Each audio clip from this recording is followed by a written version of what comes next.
नमस्कार दोस्तों, मेरा नाम राहुल है। हम लोग हिंदी विषय पढ़ रहे हैं। इसी क्रमांक में मैं पीछे कुछ कक्षाएं ले चुका हूं। अब मैं बढ़ता हूं आगे की ओर। तो पिछली कक्षा में हमने चैप्टर पढ़ा था विशेषण, जो कि विकारी शब्दों के अंतर्गत आता है। अब इसी क्रम में अगले विकारी शब्द जिनका वर्गीकरण हम लोग पढ़ेंगे, और उसी श्रेणी में अगला चैप्टर है आज के लिए क्रिया। तो सबसे पहले मैं और आप समझने का ये प्रयास करते हैं कि आखिर ये क्रिया होती क्या है, समझना। तो सबसे पहली बात कि क्रिया का तात्पर्य, क्रिया का शाब्दिक अर्थ क्या होता है। तो किसी कार्य का होना या करना कहलाता है क्रिया। जैसे समझने का थोड़ा सा प्रयास करना कि जैसे राम आम खा रहा है, तो राम क्या कर रहा है, आम खा रहा है। तो यहाँ पर खाना शब्द क्या हो गया, क्रिया।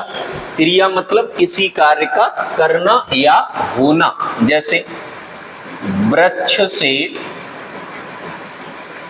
पत्ते गिर रहे हैं। अब देखिए, समझिए, वृक्ष से पत्ते गिर रहे हैं, तो गिर रहे हैं शब्द क्या हो गया, क्रिया। आमतौर पर क्रिया वाक्य के अंत में होती है, लेकिन हमेशा क्रिया वाक्य के अंत में ही होगी ऐसा बिल्कुल भी आवश्यक नहीं है। ठीक है, चलिए।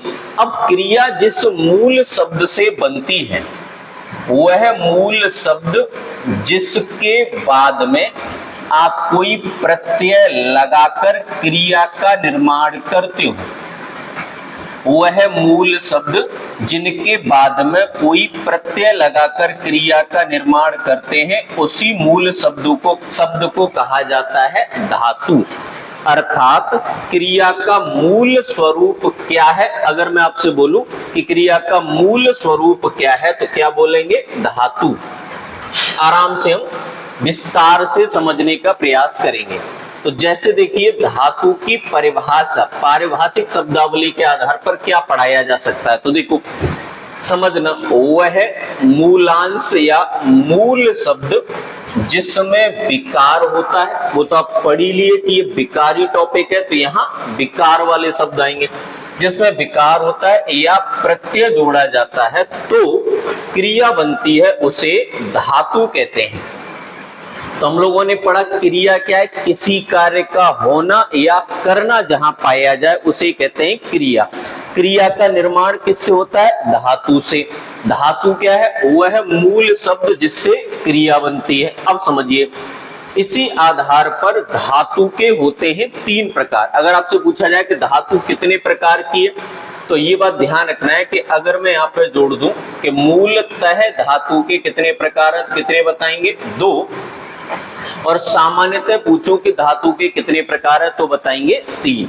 ठीक है, तो 2 कौन कौन से, एक होती है सामान्य धातु और एक होती है व्युत्पन्न धातु। सामान्य धातु क्या होती है कि क्रिया का वह स्वरूप, पहचान कहां से होगी, क्रिया से। ठीक है, तो क्या है कि वह मूल धातु जिसमें ना प्रत्यय जोड़ने से क्रिया बन जाए, वह मूल धातु कहलाती है सामान्य धातु। और सामान्य क्रिया में अगर प्रत्यय जोड़कर नई क्रिया बनाई जाए तो वह धातु कहलाती है व्युत्पन्न धातु। एक चीज बहुत दिमाग से यहां समझ के चलनी है। क्या, देखो, जैसे एक शब्द है सोना, कौन सी धातु है, सामान्य धातु। लिखना कौन सी धातु है, सामान्य धातु। तैरना, बोलना, आना, जाना, खाना, पीना, नहाना, चलना, ये सब क्या है, सामान्य धातु के उदाहरण है। इन सभी क्रियाओं को बनाने हेतु तो कौन सी धातु का प्रयोग किया गया है, सामान्य धातु। अगर मैं यहीं पे बोलूं कि सामान्य क्रिया में प्रत्यय जोड़कर बनाया जाए तो क्या कहलाती है, व्युत्पन्न धातु। अब एक बड़ा सिंपल सी बात आपको और मुझे यहां से आगे डिस्कस करके चलनी है, समझना बड़े आराम से। देखो, मैं आपसे क्या कह रहा हूं, बात को समझना। अगर मैं आपसे बोलूं कि चलना शब्द कैसा है, कौन सी क्रिया है, तो जवाब देंगे सामान्य क्रिया। और इस शब्द को बनाने में किस धातु का प्रयोग हुआ है, तो वर्गीकरण प्रकार के आधार पर क्या होगी? सामान्य धातु। दोबारा समझना, इसमें क्रिया कौन सी है? सामान्य क्रिया। और धातु कौन सी है? सामान्य धातु। सामान्य धातु से सामान्य क्रिया बनती है और व्युत्पन्न धातु से व्युत्पन्न क्रिया बनती है। जैसे शब्द है पढ़ना, सामान्य धातु का उदाहरण है। क्रिया कौन सी है? सामान्य क्रिया। पढ़ाना या पढ़वाना व्युत्पन्न धातु का उदाहरण है। क्रिया कौन सी है? व्युत्पन्न क्रिया है। हाँ, मेरी बात समझ गए? फिर से समझो। जैसे एक शब्द है जागना। अब जागना शब्द काय का उदाहरण है? सामान्य क्रिया का। धातु कौन सी है? सामान्य धातु। अलग नहीं पढ़ना है। जिन धातुओं से, जिन सामान्य धातुओं से सामान्य क्रिया का निर्माण होता है, ठीक, और जिन धातुओं से व्युत्पन्न क्रिया का निर्माण होता है उन्हें कहते हैं व्युत्पन्न धातु। दोबारा से मेरी बात को समझना है ध्यान से। मैंने क्या बोला? सामान्य क्रिया कैसे पहचानेंगे? नानी ने आ जाए अंत में। व्युत्पन्न क्रिया कैसे पहचानेंगे? आमतौर पर आना या वाना लगा होगा। सामान्यतः आना या वाना लगा होगा। तो इनको बनाने में धातु का प्रकार क्या कहा जाएगा? व्युत्पन्न धातु। और इनको बनाने में धातु का प्रकार क्या कहा जाएगा? सामान्य धातु। समझ गए ना? तो सामान्य धातु से बनती है सामान्य क्रिया और व्युत्पन्न धातु से बनती है व्युत्पन्न क्रिया। ठीक है? तो धातु के सामान्यतः दो ही रूप होते हैं, लेकिन कुल मिला के अगर बोला जाए तो तीन प्रकार होते हैं। तीसरा होता है आपका सम्मिश्र या यौगिक धातु। आराम से समझना। देखो, सम्मिश्र धातु या यौगिक धातु, इसी आधार पर क्रिया क्या पढ़ेंगे आप? सम्मिश्र क्रिया या यौगिक क्रिया। समझ गए ना? सामान्य धातु से निर्मित क्रिया सामान्य क्रिया, व्युत्पन्न धातु से निर्मित क्रिया व्युत्पन्न क्रिया, सम्मिश्र या यौगिक धातु से निर्मित क्रिया सम्मिश्र या यौगिक क्रिया। क्लियर एकदम ये बात? चलिए अब समझते हैं सम्मिश्र या यौगिक क्रिया होती क्या है। देखो, जिस क्रिया का निर्माण संज्ञा अथवा सर्वनाम अथवा विशेषण आदि शब्दों के साथ आना, देना, होना या करना शब्द जोड़कर क्रिया बनाई जाती है, उसे कहते हैं यौगिक धातु। धातु को यौगिक धातु और क्रिया को क्या कहेंगे? यौगिक क्रिया। ठीक है? जैसे समझो, एक शब्द है लठियाना। लठियाना शब्द काय से बना? लाठी से। लाठी क्या हो गई? संज्ञा। कौन सी? जातिवाचक संज्ञा। तो लठियाना बना है लाठी से, लाठी हो गई जातिवाचक संज्ञा। अतः स्पष्ट हुआ मेरे और आपके द्वारा, ये स्पष्ट हो गया ये लठियाना शब्द हो गई यौगिक क्रिया और लाठी शब्द हो गई संज्ञा। ठीक है? अब क्योंकि देखो इसमें जो धातु का स्वरूप है वो संज्ञा, सर्वनाम अथवा विशेषण हो जाता है। यही कारण है कि धातु के मूलतः दो ही प्रकार माने जाते हैं, एक सामान्य धातु और एक व्युत्पन्न धातु। ये जो यौगिक धातु है प्रचलन में है लेकिन प्रचलन में नहीं भी है। जैसे अगर मैं पूछूं धातु के प्रकार बताइए तो दो ही बताएंगे, सामान्य और व्युत्पन्न। कुल प्रकार बताइए तो तीन बताने का प्रयास करेंगे। ठीक है? चलिए आगे। अब लठियाना का बना है लाठी से, ऐसे मिमियाना काय से बना? मैं से। मैं क्या है बताओ? सर्वनाम। और काम करना, तो इसके पीछे क्या लगा हुआ है? करना। अगर अन्य शब्दों के पीछे करना, आना, देना, होना ये शब्द लगे मिले तो भी पहचान काय की कर लिया करेंगे? यौगिक धातु की। ठीक है? यौगिक क्रिया की जो निर्मित हुई है यौगिक धातु से। एकदम सही बात समझ में आई यहां तक आपको? चलिए, तो यहां तक के वर्गीकरण में हमने क्रिया और क्रिया के निर्माण की प्रकृति जो धातु से होती है उसके बारे में पढ़ लिया है। अब बात करते हैं आगे। देखो, एक शब्द है, बड़ा काम का शब्द है, अनुकरणात्मक क्रियाएं, और ये पेपर में मस्ट पूछे जाने वाली चीजें हैं। ऐसा बहुत कम होता है कि हिंदी का पेपर आप देने जाएं, परीक्षा में हिंदी को हल करें और आपको एक सवाल अनुकरणात्मक क्रिया से ना आता हो। ठीक है? बहुत मुश्किल है। देखिए समझिए, देखो जैसे एक शब्द है टिनटिनाना, एक शब्द है हिन हिनाना, एक और शब्द ले लेते हैं चह चहाना, एक और शब्द ले लेते हैं फट फटाना, एक और शब्द ले लेते हैं वड़ वड़ाना,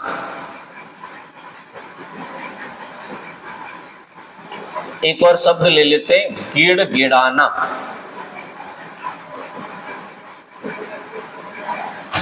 और एक आध शब्द और ले लेते हैं, फुस फुसाना।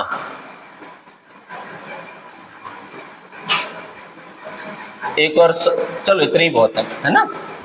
देखो अब ध्यान से देखना, अनुकरणात्मक क्रिया की कैसे पहचान करेंगे। तो परिभाषा ये कि ध्वनि के अनुकरण से बनाई गई क्रिया कहलाती है अनुकरणात्मक क्रिया।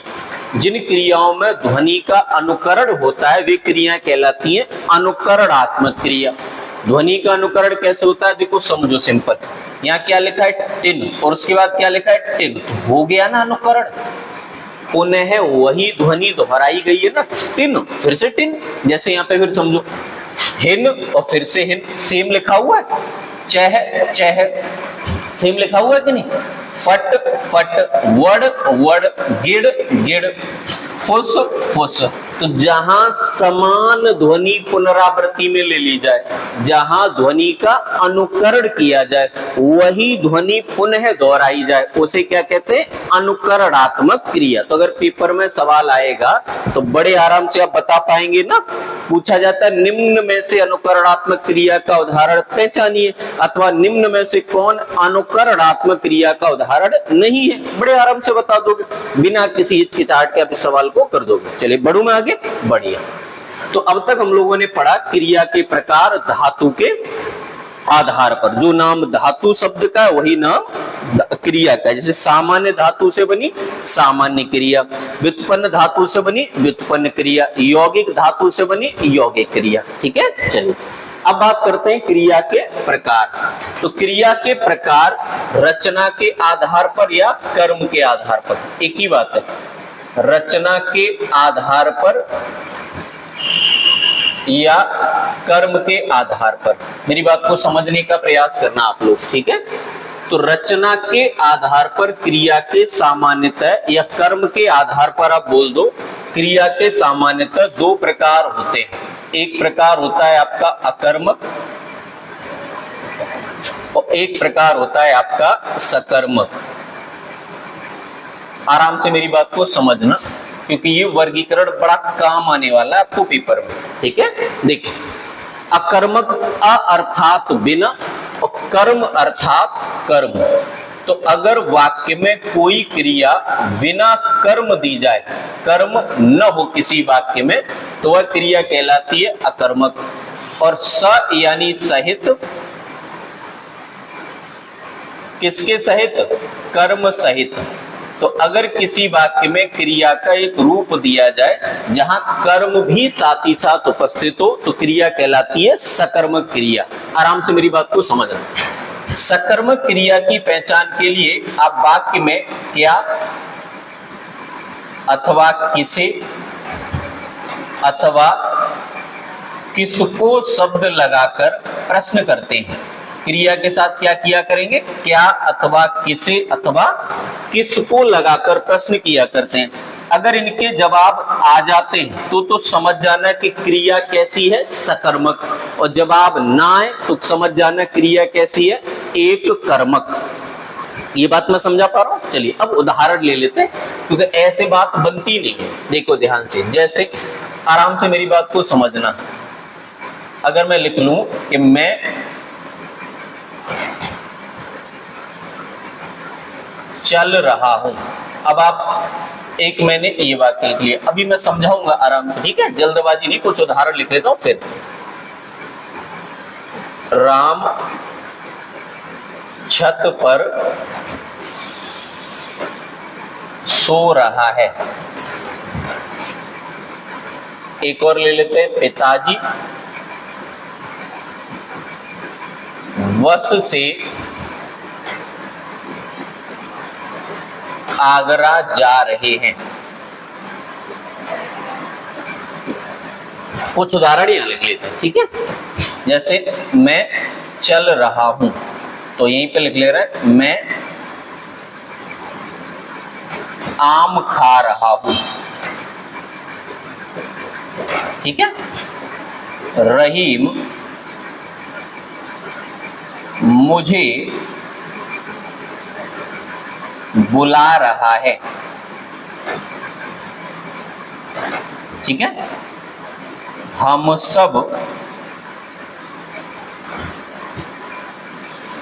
सब अध्यापक से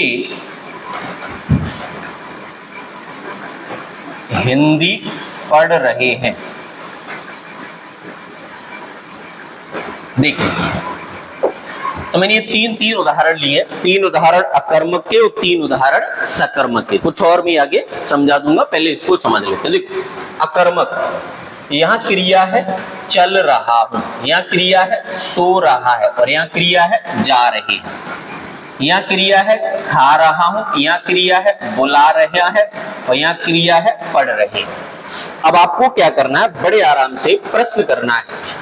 क्या चल रहा हूं, जवाब ही नहीं हो पा रहा है। क्या सो रहा है, बिल्कुल नहीं हो पा रहा है।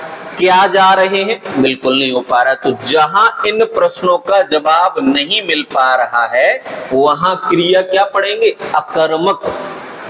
और जहां इन प्रश्नों का जवाब मिल जाए, उसे क्या पढ़ेंगे, सकर्मक। जैसे आराम से समझो, लिखा है क्या खा रहा हूं, बिल्कुल जैसे ही क्या करके पूछोगे जवाब आ जाएगा आम। क्या बुला रहा है, नहीं पता। किसे बुला रहा है, मुझे। क्या का जवाब तो नहीं आ रहा, लेकिन किसी का जवाब तो आ गया, वेरी गुड। क्या पढ़ा रहे हैं, हिंदी। ठीक है, और समझ लेते, एक आध उदाहरण और ले लेते। जैसे कई बार 2-2 प्रश्नों का जवाब आ जाता है। जैसे मैं तुम्हें धन दे रहा हूं। आराम से समझ, क्रिया पहचानो क्या है, दे रहा हूं। क्या दे रहा हूं, धन। किसे, तुम्हें। तो अगर 2 प्रश्नों का जवाब आ जाए तो भी सकर्मक क्रिया। सामान्यतः तो इसे हम क्या रखेंगे, सकर्मक में। इसके और वर्गीकरण होता है, वो भी आगे पढ़ेंगे अगले 1-2 मिनट में, पहले आप समझ लें। तो अकर्मक क्या हुआ, जहां क्रिया के साथ प्रश्न करने पर क्या अथवा किसे अथवा किसको, ये प्रश्न अगर किया जाए तो जवाब ना। एक चीज बहुत जरूरी है, देखो बहुत आराम से मेरी बात को समझना है। प्रश्न क्रिया के साथ करना है। क्या, जैसे ये नहीं कि क्या कर रहा हूं तो हो जाएगा चल रहा हूं ना, क्रिया का स्वरूप नहीं बदलना है। प्रश्न ये है क्या चल रहा हूं, प्रश्न ही गलत है। क्या सो रहा है, अब जैसे यहाँ बोल दो क्या कर रहा है तो हो जाएगा सो रहा है, फिर आप फंस जाएंगे। देखो सही है ना, क्या कर रहे हैं, जा रहे हैं, ऐसे कह दोगे गलत हो जाएगा। तो प्रश्न करते समय क्रिया के स्वरूप में कोई बदलाव मत करना। क्या चल रहा हूं, गलत प्रश्न। क्या सो रहा है, गलत प्रश्न। क्या जा रहे हैं, गलत प्रश्न। क्या खा रहा हूं, आम। कौन, सॉरी, किसे बुला रहा है, मुझे। क्या पढ़ा रहे हैं, हिंदी। किसे क्या दे रहा हूं, धन। किसे, तुम्हें। तो जहां क्या अथवा किसे अथवा किसको का जवाब आ जाए वो है सकर्मक, और जहां जवाब ना आए वो होते अकर्मक। चलिए आगे की बातों को विस्तार से समझने का प्रयास करते हैं। अब हम लोगों ने पढ़ा सकर्मक। देखो सकर्मक के आमतौर पर 2 प्रकार होते हैं, ठीक है। एक होता है पूर्ण सकर्मक और एक होता है अपूर्ण सकर्मक। अपूर्ण सकर्मक और अपूर्ण सकर्मक को समझाने के लिए मुझे आपको थोड़ा सा समय देना पड़ेगा आपको मुझे। देखो तो क्या हुआ, पूर्ण सकर्मक जहां क्रिया को कर्म के अतिरिक्त किसी अन्य पूरक शब्द की आवश्यकता नहीं पड़ती, वो होते हैं पूर्ण सकर्मक। मतलब जहां क्रिया और कर्म की जरूरत है बस, उसके अलावा किसी अन्य की जरूरत नहीं है। मेरे द्वारा कहा गया वक्तव्य प्रतिफलात्मक रूप से पूर्ण हो जाएगा, तो क्या हो जाएगा, पूर्ण सकर्मक। इसके 2 प्रकार होते हैं, आराम से समझना। कौन कौन से 2 प्रकार, अभी आप लोगों ने पढ़ा है पीछे। पूर्ण सकर्मक और अपूर्ण का जिक्र भी थोड़ी देर में करूंगा, ठीक है। देखो जैसे यहाँ एक उदाहरण है, पिताजी खेत जोत रहे हैं। तो वही बात है, क्या जोत रहे हैं, खेत। एक प्रश्न का जवाब आया, एक कर्मक। और यहाँ देखो क्या सुना रहे हैं, भजन। किसे, उन्हें। जहां 2 प्रश्नों का जवाब आ जाए द्विकर्मक, और जहां एक प्रश्न का जवाब आ जाए एक कर्मक। नहीं समझ पाए, दोबारा समझिए। सकर्मक क्या है, कर्म उपस्थित हो क्रिया के साथ। कैसे पहचानेंगे, क्या अथवा किसे अथवा किसको लगाकर प्रश्न करेंगे। इन 3 उत्तरों प्रश्नों में से किसी एक का जवाब आ जाए तो एक कर्मक है, और किसी 2 का जवाब आ जाए तो द्विकर्मक है, ठीक है ना। चलिए जैसे एक आध उदाहरण और लिख लेते हैं। जैसे मैं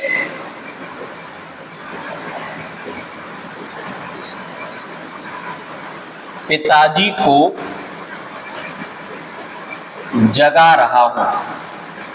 आराम से मेरी बात को समझना। अब देखो, क्या जगा रहा हूं, ये तो प्रश्न ही गलत हो गया। किससे जगा रहा हूं, तो जवाब आ गया पिताजी को। तो ये कैसा हो गया, एक कर्मक या द्विकर्मक? एक कर्मक। वेरी गुड, सही पहचाना आपने। तो ये कैसा हो गया, एक कर्मक। एक कर्मक, क्योंकि यहां पे एक प्रश्न का जवाब आया। यहीं पे राम मुझे खाना खिला रहा है। अब देखो, क्या खिला रहा है, खाना। किसे खिला रहा है, मुझे। दो प्रश्नों का जवाब आ गया, तो क्या हो गया, द्विकर्मक। जहां एक प्रश्न का जवाब आए एक कर्मक और दो प्रश्नों के जवाब आए द्विकर्मक। और ये हम कहां पढ़े, पूर्ण सकर्मक के अंतर्गत। पूर्ण सकर्मक किसे कहते हैं, जहां कर्म के अतिरिक्त क्रिया को किसी अन्य पूरक शब्द की आवश्यकता न हो, उन्हें कहते हैं। अब यहां पे मेरी बात को समझना, इंपॉर्टेंट बात है। यहां अपूर्ण सकर्मक क्रिया क्या है, कि जहां कर्म होते हुए भी किसी अन्य शब्द की आवश्यकता पड़ती है। जहां वाक्य में कर्म होते हुए भी किसी अन्य शब्द की आवश्यकता पड़ती है, वो होता है अपूर्ण सकर्मक। देखो आराम से मेरी बात को समझना। जैसे यहाँ दो उदाहरण है, देखो एक एक, मैं लड़कों को समझदार मानता हूं। अब देखो, ये तो होगी क्रिया, क्या मानता हूं, समझदार। किसे, लड़कों को। मैं छात्रों को अध्यापक बना दूंगा। तो देखो, क्या बना दूंगा, अध्यापक। किसे, छात्रों को। ठीक है, आराम से मेरी बात को समझना। मैं तुम्हें हिंदी पढ़ा रहा हूं। क्या पढ़ा रहा हूं, हिंदी। किसे, तुम्हें। तो सारे के सारे वाक्य द्विकर्मक के उदाहरण हैं। और द्विकर्मक वाक्यों में, एक कर्मक वाक्यों में पूर्ण या अपूर्ण का बोध नहीं हो पाता है। द्विकर्मक वाक्यों में ही पूर्ण सकर्मक या अपूर्ण सकर्मक का बोध होता है। ठीक है, अब समझते हैं कैसे। देखो, मैं लड़कों को समझदार मानता हूं। अगर मैं यहाँ पे एक कर्म छुपा दूं, मान लो कि एक कर्म हटा दिया जाए, तो आप देखेंगे कि मैं लड़कों को मानता हूं। अपने आप मन में सवाल पैदा हो जाएगा, क्या, अपने आप मन में पैदा हो जाएगा, क्या मानते हो, योग्य मानते हो, अयोग्य मानते हो, पागल मानते हो, क्या मानते हो। तो सवाल वो समझदार शब्द का रहना आवश्यक है। जहां दो कर्मों में से जैसे ही एक कर्म को हटाने का प्रयास करोगे ना, वाक्य में अधूरापन झलकने लगेगा। अधूरा मतलब अपूर्ण। ठीक है, एक और समझ लीजिए। जैसे यहाँ पे बात को मेरी को समझना है ध्यान से, कि जैसे मैं छात्रों को अध्यापक बना दूंगा, यही समझ लो, अध्यापक छुपा दो, फिर पढ़ो, मैं छात्रों को बना दूंगा। क्या बना दोगे, मुर्गा, कबूतर, तीतर, बटेर, क्या बना दोगे। तो बात आ जाएगी कि अध्यापक बना दूंगा। ऐसा पढ़ाऊंगा कि अध्यापक बना दो। ये बात सही भी है, गारंटी है। तो मैं छात्रों को अध्यापक बना दूंगा। तो क्या बना दूंगा, अध्यापक। अध्यापक छुपा दिया जाए तो वाक्य का भाव अपूर्ण महसूस होगा। मैं छात्रों को बना दूंगा, अध्यापक शब्द छोड़ दो, अपने आप समझ में आएगा कि वाक्य में अपूर्णता झलक रही है। और अपूर्णता झलके समझ जाना, अपूर्ण सकर्मक क्रिया का उदाहरण है। जैसे एक और है, मैं तुम्हें हिंदी पढ़ा रहा हूं। क्या पढ़ा रहा हूं, हिंदी। अगर हिंदी छुपा दो तो मैं तुम्हें पढ़ा रहा हूं। क्या ये वक्तव्य पूर्ण नहीं है, बिल्कुल पूर्ण है। तो जिस वक्तव्य में कर्म को दो कर्म दिए जाएं, उनमें से एक कर्म को छुपाते ही अगर वाक्य में अपूर्णता का बोध हो जाए तो अपूर्ण सकर्मक, और पूर्णता का बोध हो जाए तो पूर्ण सकर्मक। ये मैंने आपको समझाई दिया कि पूर्ण सकर्मक और अपूर्ण सकर्मक की ये पूरी जो अभिव्यक्ति है, ये जो वर्गीकरण है, वो हमेशा द्विकर्मक वाक्यों में से ही होता है। एक कर्मक वाक्य हमेशा पूर्ण सकर्मक का उदाहरण होता है। मेरी बात आपको समझ में आ रही, बहुत बढ़िया। आगे बढ़ते हैं। अकर्मक में क्या होता है, कर्म के बिना। ठीक है, तो ये वर्गीकरण आप लोग एक बार के लिए समझ लीजिए। देखिए, सकर्मक के दो उदाहरण पूर्ण अपूर्ण होते हैं। पूर्ण के दो अंतर्गत एक कर्मक द्विकर्मक होते हैं, ये मैं आपको समझा चुका हूं। अब बात कर लेते हैं अकर्मक के भी दो प्रकार होते हैं, पूर्ण और अपूर्ण सकर्मक। देखो, राम विद्यालय जाता है, तो वही बात है, क्रिया पकड़ो, जाता है। क्या जाता है, गलत जवाब, तो कैसा हो गया, अकर्मक। अब जैसे मैं कल गांव जाऊंगा, तो जाऊंगा वाली बात आ जाएगी, कल गांव जाऊंगा। अब यहाँ पे बात वही आ जाएगी, आराम से मेरी बात को समझना। अगर गांव शब्द हटा दिया जाए तो अपूर्णता का बोध हो रहा है। ये इतना वर्गीकरण इंपॉर्टेंट भी नहीं है, क्योंकि अकर्मक में केवल आपको पढ़ना अकर्मक। सकर्मक में भी देखो एक बात ध्यान रखिए, बहुत सारी परीक्षाओं में पूर्ण और अपूर्ण को उतनी ज्यादा तरह से नहीं पूछा गया। तो सकर्मक में भी आप केवल ये समझ लीजिए कि सकर्मक के अंतर्गत दो पढ़ लीजिए, एक कर्मक और द्विकर्मक। उतने से आपका पुलिस, एसएससी, पुलिस में एसएससी जीडी का एग्जाम हो, यूपी टेट का एग्जाम हो, सी टेट का एग्जाम हो, इन सब में आपका काम बड़े आराम से चल जाएगा। राजस्थान के एग्जाम हो, बिहार के एग्जाम हो, तो जहां भी हिंदी का जिक्र आएगा वहां अकर्मक और सकर्मक और सकर्मक के दो वर्गीकरण, हालांकि पूर्ण और अपूर्ण है, लेकिन आप एक कर्मक और द्विकर्मक पढ़ के अपना सिलेबस पूरा कर सकते हैं। क्लियर है मेरी बात? चलिए अब मैं बढ़ूंगा आगे, बढ़िए। देखिए इसके बाद आता है अगला, प्रयोग एवं संरचना के आधार पर क्रिया के प्रकार। प्रयोग एवं संरचना के आधार पर क्रिया के प्रकार। देखिए तो सामान्य क्रिया कौन सी होती है? तो हम लोगों ने पढ़ा कि अगर शब्द के वर्गीकरण के आधार पर देखोगे, धातु के आधार पर देखोगे, तो सामान्य क्रिया वो होती है जिसके अंत में नानी ने लगा हो। लेकिन यहाँ पे हम बात किसमें करेंगे? प्रयोग करते समय, यानी वाक्य में प्रयोग करते समय। ठीक है, तो जैसे एक वाक्य है कि राम दिन में सोता है, तो सोता है, जाता है, आता है, खाता है। सामान्यतः सामान्य जो क्रियाएं हैं वो सब सामान्य क्रियाएं कहलाती हैं। अगला है संयुक्त क्रिया, बहुत ध्यान से समझना। देखो संयुक्त शब्द का तात्पर्य ही है जोड़ना, संयुक्त करना, कंबाइंड करना, जोड़ना। ठीक है, जब दो या दो से अधिक भिन्न भिन्न अर्थ वाली क्रियाएं मिलकर पूर्ण क्रिया का बोध कराती हैं तो वे संयुक्त क्रिया कहलाती हैं।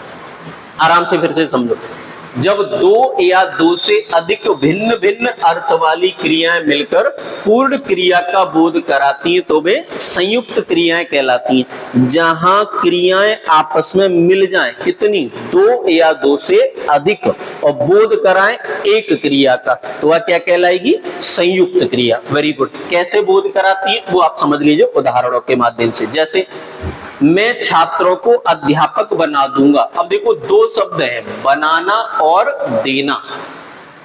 तात्पर्य केवल बना क्रिया का है, देना क्रिया का यहाँ पे कोई तात्पर्य नहीं है। वह केवल पहली क्रिया के अर्थ को पूर्ण करने के लिए इस्तेमाल कर दी गई है। तो दो शब्द, तो दो शब्द हैं तो क्या हो गया? संयुक्त क्रिया का उदाहरण। जैसे अब मुझे जाने दो, तो जाना और देना, यहां भी दो अलग अलग क्रियाओं के रूप हो गए, दोनों मिला के एक कर दी गई है, तो किसका उदाहरण हो गया? संयुक्त क्रिया का। राम जयपुर पहुंच गया, पहुंचना और गया जाना क्रिया का रूप है, तो पहुंचना और जाना ये किसका रूप कहलाएगा? दो अलग अलग क्रियाएं हैं, दो अलग अलग क्रिया पद हैं, और दोनों को मिला के एक बना दिया गया, क्या हो गया? संयुक्त क्रिया। बच्चों ने काम कर दिया है, करना, देना, होना, तीन क्रियाएं, करना, देना, होना, और तीनों को मिला के एक बना दिया गया, तो यहाँ क्या हो गया? संयुक्त क्रिया। उम्मीद है ये बात समझ गए होंगे। संयुक्त क्रिया अर्थात दो या दो से अधिक पूर्ण अर्थ वाली क्रियाओं को मिला दिया जाए। हालांकि देखो शाब्दिक रूप से अर्थ किसी एक ही क्रिया का होगा, बाकी क्रियाएं तो उसकी सहायता, उसके अर्थ को पूर्ण करने के लिए लिख दी गई है। तो क्रियाओं का अर्थ पूर्ण करने के लिए और शब्द जोड़ दिए जाते हैं, लेकिन अर्थ केवल एक मूल शब्द का रहता है, तो उसे कहते हैं हम लोग संयुक्त क्रिया। चलिए अब संयुक्त क्रिया के क्या होते हैं ना, भेद होते हैं। तो वैसे तो देखो चार भेद होते हैं, लेकिन आप कुछ परीक्षाओं में चार न कहकर इनके भेदों की संख्या 2 बताई गई है। ठीक है, तो हम भी 2 ही ले रहे हैं भाई। हम लोग अपने ज्ञान को तो ज्यादा होशियार बनने का प्रयास करेंगे नहीं, हम क्या करेंगे जो परीक्षाओं में मान्य है। तो संयुक्त क्रिया के पूछे जाए कितने भेद है, तो 2। एक होता है मुख्य क्रिया और एक होता है सहायक क्रिया।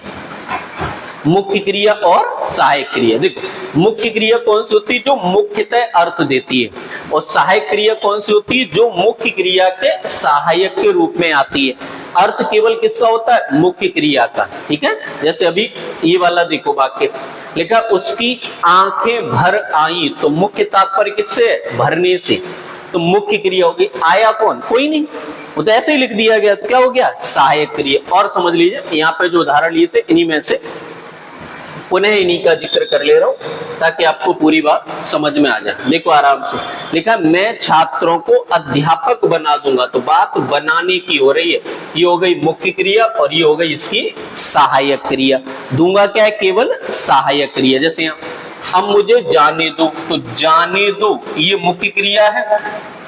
आराम से मेरी बात को समझना, एक तरह से करो, ये मुख्य क्रिया और ये इसकी सहायक क्रिया है। राम जयपुर पहुंच गया है, पहुंचना मुख्य क्रिया है, गया सहायक क्रिया है। बच्चों ने काम कर दिया, करना मुख्य क्रिया हो गई और दिया सहायक क्रिया हो गई। तो जहां वाक्य में दो या दो से अधिक क्रियाएं संयुक्त हो जाएं तो हो गई संयुक्त क्रिया। उनमें जो मुख्यतः अर्थ देगी वो मुख्य क्रिया, और जो केवल मदद करने के लिए लगा दी गई है, जिसका अर्थ वहां प्रयोग में नहीं हो रहा, वो क्या कहलाएगी, सहायक क्रिया। क्लियर है? चलिए आगे। अब देखो मैंने अभी जो आपको समझाया कि वैसे तो संयुक्त क्रिया के 4 प्रकार मान्य हैं, लेकिन अपनी पुस्तकों में 3 ही मान्य, 2 ही मान्य है, तो मैं भी 2 ही पढ़ लूंगा। अब उसके बाद एक और है, उसको समझना ध्यान से, संयोजी क्रिया।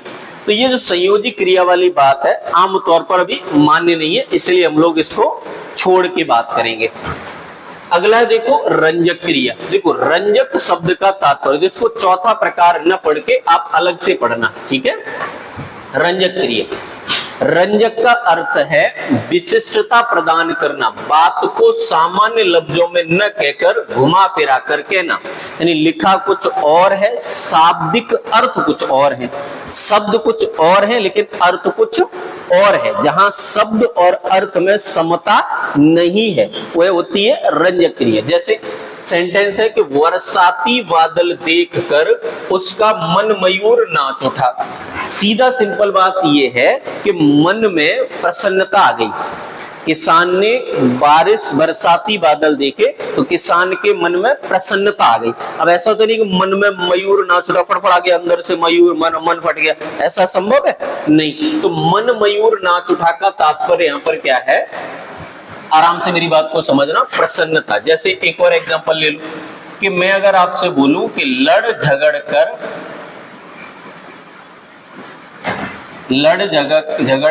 वह अपना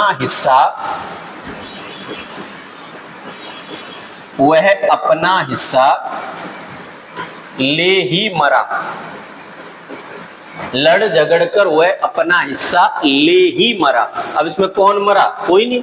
बाकी का तात्पर्य है कि किसी को अपना हिस्सा बहुत कठिन संघर्षों के बावजूद मिला है। तो ऐसे वाक्य जहां शाब्दिक अर्थ में समता न पाई जाए, शब्दों का अर्थ हम अपनी भाषा के अनुवादिक रूप से निकाले, तो वहां क्या होती है, रंजक क्रिया। मुहावरे वाले सभी वाक्य, लोकोक्तियों वाले सभी वाक्य कहां जाएंगे, रंजक क्रिया के उदाहरण होंगे। समझ गए मेरी बात को? चलिए आगे देखिए। अगला है प्रेरणार्थक क्रिया। देखो प्रेरणा, मोटिवेशन हमेशा किससे मिलता है? दूसरों से। अगर आपके गांव में 15 बच्चे पास हो जाए किसी परीक्षा में तो 16 पे आप भी हो सकते हैं। और मान लीजिए गांव में पिछले 30 साल से कोई बच्चा पास न हुआ हो तो आपके पास होने की संभावना तो कम नहीं होगी, लेकिन आपकी जो मानसिक स्थिति है वो जरूर कमजोर हो जाएगी, है ना। क्योंकि आपके मन में आएगा कोई होता ही नहीं परीक्षाओं में पास, पढ़ाई का क्या लाभ है। तो बहुत जरूरी है कि प्रेरणा किससे मिलती है? हमेशा दूसरों से। इस बात को दिमाग में रखो कि प्रेरणा मिलती है दूसरों से। हालांकि इस बात का क्रिया से कोई लेना देना नहीं, लेकिन याद करने के लिए बोल दे रहा हूं कि जब कार्य दूसरों से करवाया जाए तो उस वाक्य में उपयुक्त क्रिया को कहा जाता है प्रेरणार्थक क्रिया। ठीक है। जैसे मैंने धोबी से कपड़े धुलवाए, राम ने माताजी से खाना मंगाया, पिताजी ने मुझसे खेत जुतवाया। ठीक है ना। तो जब कार्य दूसरे से करवाया जाए तो वहां क्रिया होती है हमेशा प्रेरणार्थक क्रिया। चलिए अगली क्रिया है नाम धातु क्रिया। तो जिसको आप लोग पढ़े थे ना सम्मिश्र या यौगिक क्रिया, वो शब्द थे, अब वही शब्द इस्तेमाल हो जाएंगे वाक्य में। तो जब नाम धातु क्रिया सम्मिश्र या यौगिक क्रिया है, बस ये क्या हो गया, वाक्य में प्रयुक्त हो गई है। जैसे यानी संज्ञा सर्वनाम या विशेषण से बनती है। जैसे अब वैसे नहीं, विशेषण से। ठीक है। राम ने किसान की जमीन हथियाली। हथियाना शब्द कैसे बना? हाथ से। वो हाथ क्या है? संज्ञा है ना? तो ये क्या हो गया? नाम धातु क्रिया। बंसाली ने सुंदर दृश्य फिल्माया। फिल्माया, फिल्माना कैसे बना? फिल्म से। और फिल्म क्या है? जातिवाचक संज्ञा है, ठीक है ना?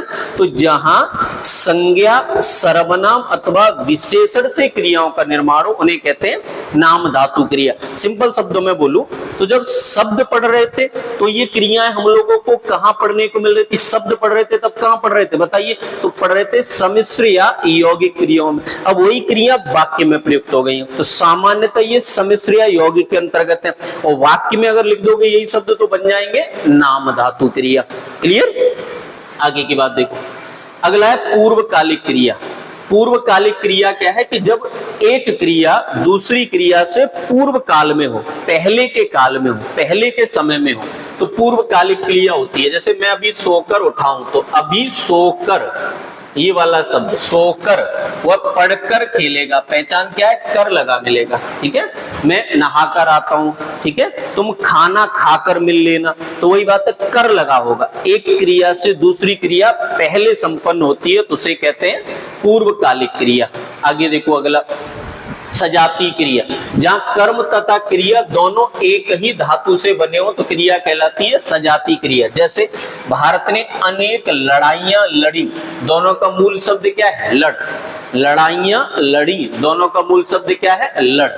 पक्षी विचित्र बोली बोलते हैं, बोली बोलते हैं, बोल, दोनों का मूल शब्द क्या है? बोल। बोली बोलते हैं, तो ये क्या कहलाएगा? आपका सजाती क्रिया, जहां कर्म और क्रिया का मूल शब्द एक ही हो, ठीक है? अगला देखो है कृदंत क्रिया। तो कृदंत क्रिया क्या होती है? जहां क्रिया बाकी के अंत में ना आकर कहीं मध्य में आ जाए। जैसे वह खेलते हुए गिर गया, कैसे पहचानोगे? हुए लगा मिलेगा। नदियों का बहता हुआ जल, ठीक है? या फिर देखो ऐसे भी हो सकता है कि राम ने हंसते हंसते कहा। कई बार क्रिया डबल रिपीट हो जाए तो भी वहां पे हमेशा क्या होती है? याद रखना है, कृदंत क्रिया, ठीक है? खेलते हुए, एक पहचान क्या है? हुआ शब्द मिलेगा। एक पहचान क्या है? रिपीट होगा, है ना? उसने रोते रोते बताया, किसका उदाहरण है? कृदंत क्रिया का। या ये उसने रोते हुए बताया, एक ही अर्थ है दोनों का, ठीक है? चलिए आगे है क्रियार्थक क्रिया। क्रियार्थक क्रिया, जहां क्रिया अपना अर्थ बना ले, अर्थात बाकी कर्ता पर निर्भर न करके क्रिया पर निर्भर करे। तो जब बाकी कर्ता पर निर्भर न हो, पूर्णतः क्रिया पर निर्भर हो, तो वह क्रिया कहलाती है क्रियार्थक क्रिया। जैसे टहलना स्वास्थ्य के लिए लाभदायक है। मुख्य भूमिका में कौन है? टहलना। और टहलना क्या है? क्रिया है।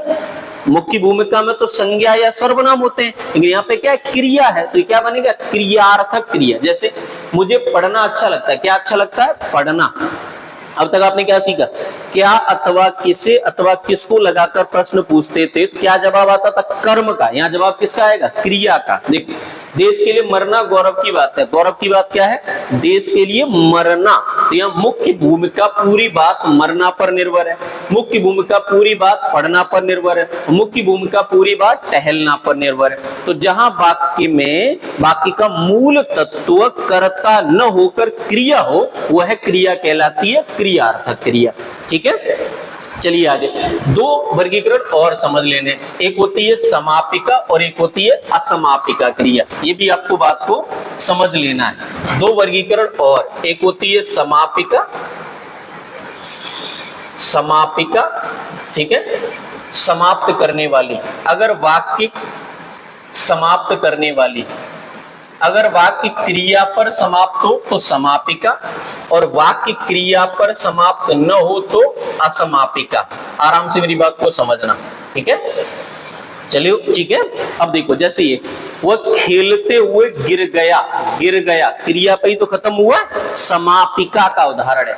नदियों का बहता जल शुद्ध होता है, होता है समापिका क्रिया का उदाहरण। ये दोनों ही समापिका के उदाहरण है। और देखो, ये टहलना वाक्य का अंतिम शब्द नहीं है, अतः ये असमापिका क्रिया का उदाहरण है। असमापिका, जहां क्रिया वाक्य को समाप्त नहीं कर रही हो, जहां क्रिया वाक्य को समाप्त करे, अंतिम चरण क्रिया ही हो, समापिका। और जहां वाक्य का अंतिम चरण क्रिया न हो, क्रिया वाक्य में अंत में न होकर कहीं पूर्वार्ध या मध्य में हो, तो उसे कहेंगे असमापिका क्रिया। समझ गए ना? समापिका समाप्त करने वाली, असमापिका समाप्त नहीं करने वाली। तो ये तीनों उदाहरण काय के हो गए? असमापिका के, क्योंकि यहाँ पे पहले ही क्रिया है, यहाँ पे बीच में क्रिया, यहाँ पे बीच में क्रिया। तो क्रिया वाक्य के बीच में कहीं हो तो असमापिका क्रिया, और क्रिया वाक्य के अंत में कहीं हो तो समापिका क्रिया। क्लियर है मेरी बात? चलिए बढ़िया। तो ये बात मैंने आपके क्रिया टॉपिक को कंप्लीट कराया है। सर्वनाम और क्रिया से जुड़े हुए कुछ सवाल मैं अगली कक्षा में लेके आ जाऊंगा, दोनों के कंबाइंड, क्योंकि बड़े टॉपिक नहीं, सॉरी, विशेषण और क्रिया के। ठीक है, तो क्रिया और विशेषण के संयुक्त सवाल 40-50 सवाल अगली कक्षा में करा दूंगा। ठीक है, चलिए धन्यवाद, मिलते हैं इससे अगली क्लास में। तब तक खुश रहिए, ख्याल रखिए और मन लगाकर पढ़िए। धन्यवाद।